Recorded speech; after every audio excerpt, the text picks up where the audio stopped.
Hello and thank you for tuning in. I'm Katie Kajfez and today I'm sitting down with President Glenn McConnell. So thank you so much, President McConnell. Glad to be here. Okay, so let's just dive in. So obviously you are an alum of the College of Charleston. So how does it feel being back on campus? Well, it feels great.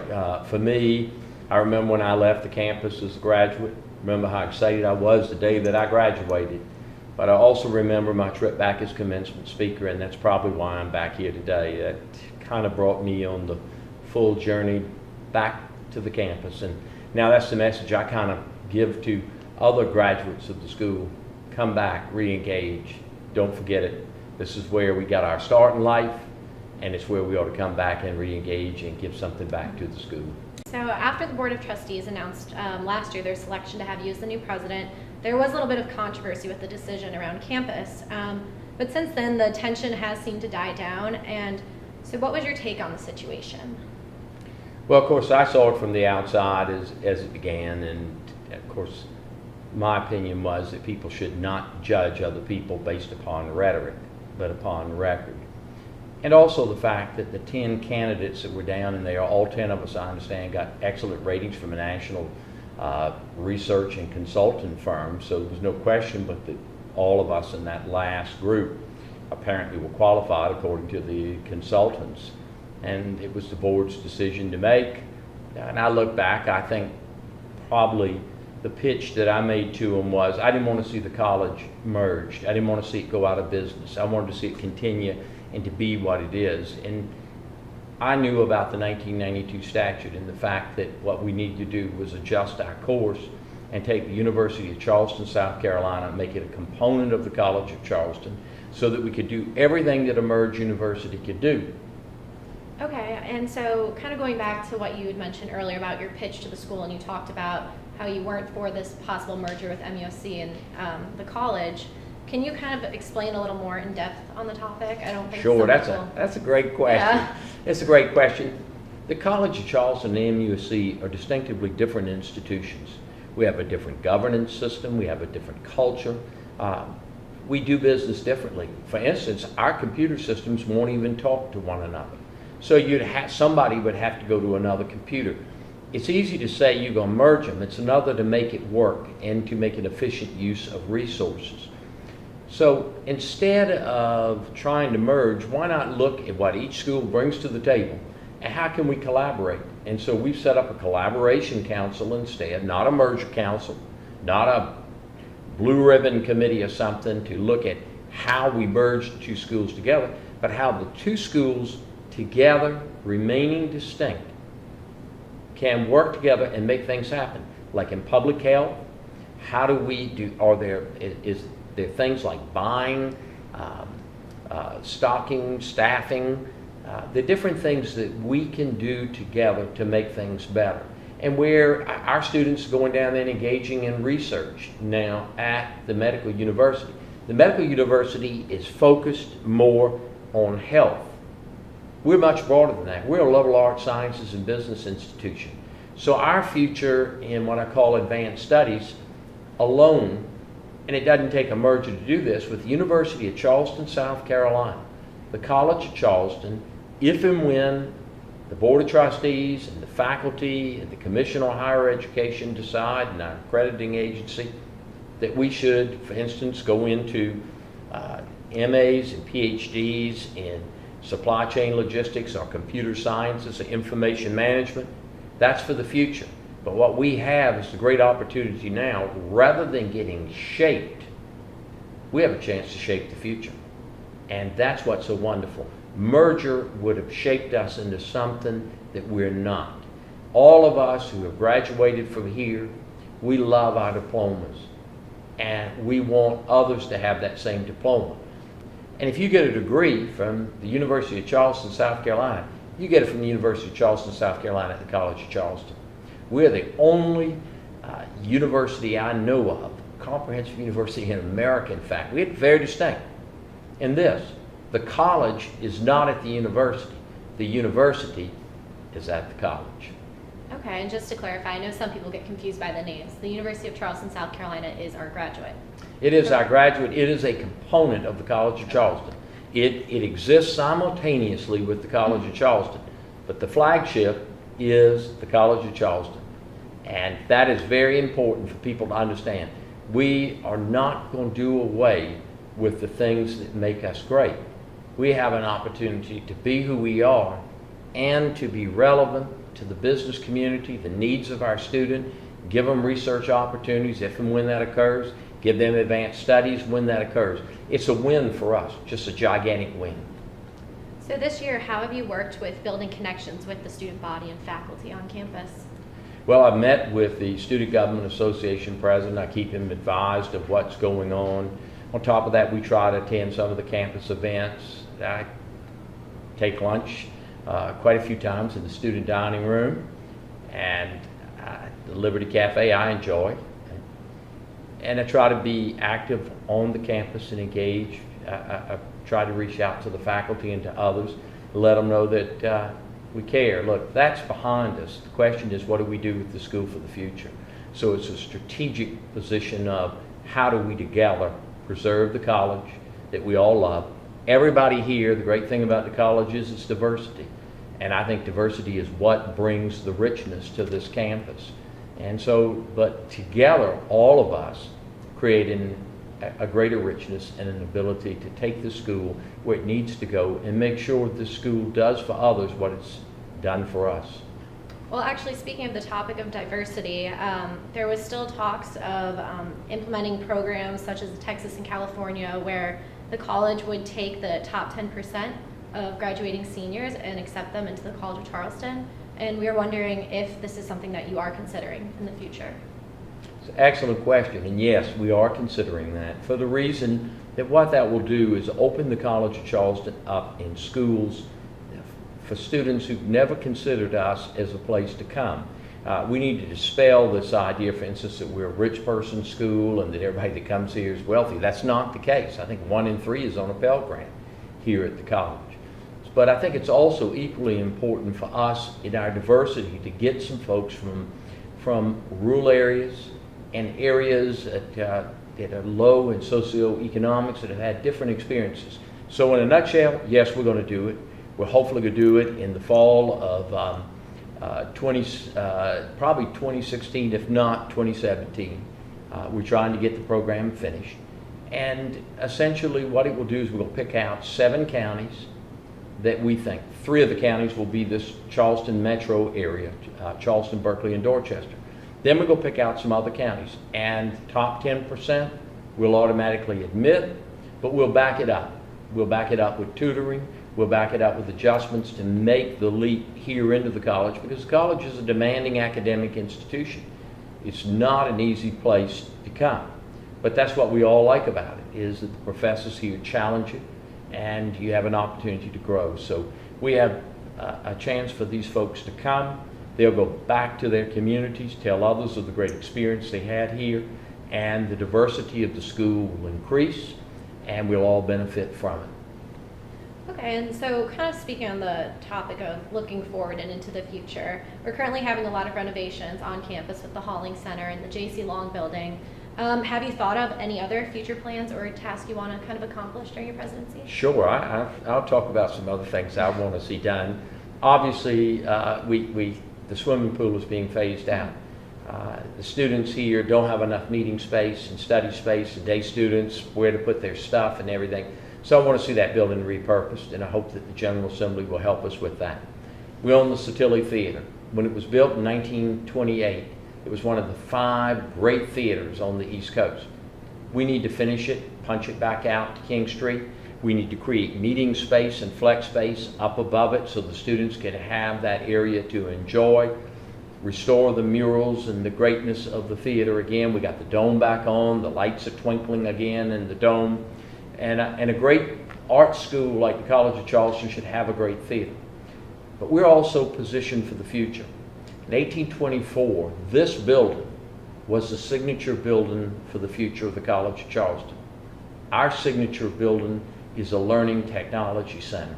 It's where students won't go necessarily to learn technology, but where technology will be used in teaching and in learning, where the walls are movable.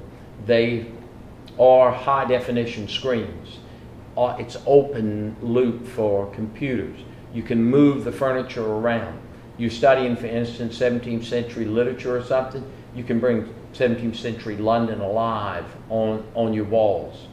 It's how to engage, and then we go put a digital imaging lab in that, which will allow us to digitalize our tremendous collections at our library and at Avery and everything we got from the Historical Society, and you can bring those great manuscripts and things to the screens and you can access it, so you can do research, you can do lectures, you can do problem solving with the kind of what I call a creativity center. Students can be given a problem and in groups work with technology on trying to solve it. It is the future face of education. It will be a pan-campus facility, which means it will not be for just one school. So all of the schools will be able to engage in it. And then I think we need to fix the Silcox building. It needs to have a new envelope on it, and it needs to be upgraded inside of it. So right off the bat, the other thing that's exciting that's going to occur right here in the immediate future, we have completed the purchase on Lockwood Boulevard of the Department of Employment and Workforce building. We're going to be moving administration out of this campus and opening it back up for academic use, because the administration does not need to be here, that part of it. We're going to put it down on Lockwood. They also are going to move their cars down there. It will open up some spaces for us. And lastly, we're also engaged in requests for proposals, RFPs as we call them. We have 2 out, and we're looking for how to solve the parking problem.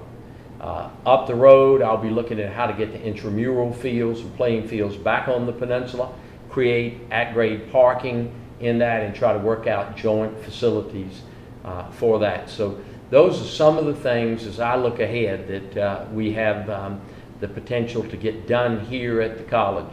The Learning Technology Center will be a great addition. Additionally, we'll be looking at building, hopefully, it'll take a public-private partnerships, alumni center. They've had that on the drawing board for years.